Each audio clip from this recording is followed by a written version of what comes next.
But the greatest blessing of all is Allah's pleasure. Allah subhanahu wa ta'ala being pleased with you. You know, Imam al-Shafi'i rahimahullah ta'ala, he said, I want a show of heads here. How many of you were born Muslim? How many of you?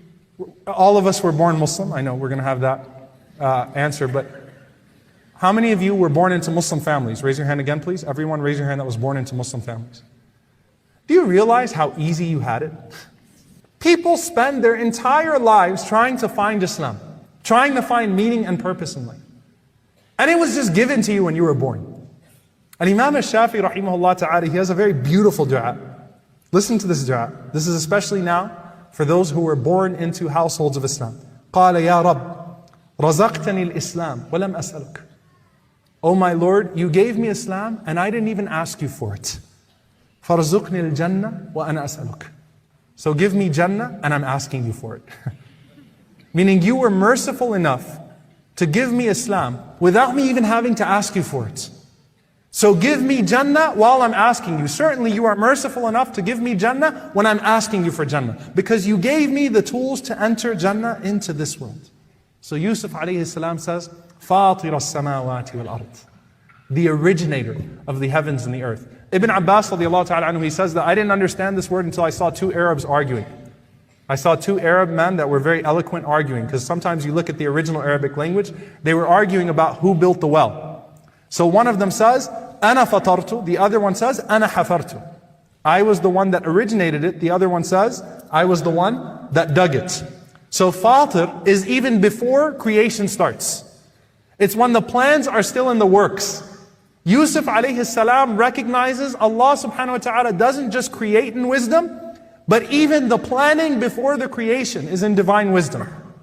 And he's acknowledging that trust in Allah subhanahu wa ta'ala. That this entire time, as these plans were made up for my roller coaster of a life, you knew what you were doing. فَاطِرَ السَّمَاوَاتِ وَالْأَرْضِ. You knew what you were doing with the creation of the heavens and the earth, and that is far greater than my creation. أَنْتَ وَلِيِّي فِي الدُّنْيَا وَالْآخِرَةِ. I love this. He says, you are my guardian in this life and the next. What's Yusuf alayhi salam saying? Look, everyone else at one point in my life was taken away from me. My family was taken away from me. My friends were taken away from me. Everything was taken away from me. But you were always there. You were always there. The Prophet ﷺ, he had to live this the most difficult fashion. He was born and his dad was already dead. Then his mom died when he was 6. Then his grandfather who was taking care of him died when he was 8. Then his uncle died. Then the Prophet ﷺ gets married and his first 2 children die. And then the Prophet ﷺ's uncle who's taking care of him, he dies as well. And then the Prophet ﷺ's wife, who was the last person he had, dies 3 days after that. And then the Prophet ﷺ's other children from that woman, they die as well. Everyone's taken away from him. Everyone. Why? So that Allah subhanahu wa ta'ala could teach him to be dependent emotionally, physically, spiritually, and mentally only on Allah subhanahu wa ta'ala. Because if your heart is tied to anyone else, that person might be taken away from you one day. May Allah protect our families. And may Allah protect our beloved ones. But it's a reality that we could lose them one day. But Allah subhanahu wa ta'ala is always there. You know something, I'm going to share with you something deeply personal.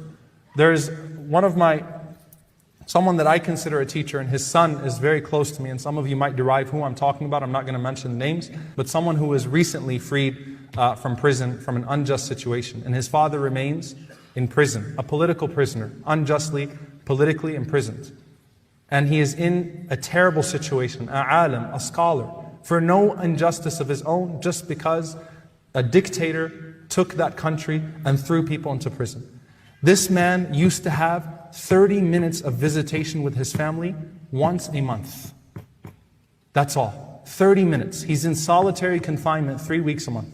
And he would have visitation with his family once a month for 30 minutes. When his son got out, and his son is politically active, they took away his 30 minutes from him to punish him.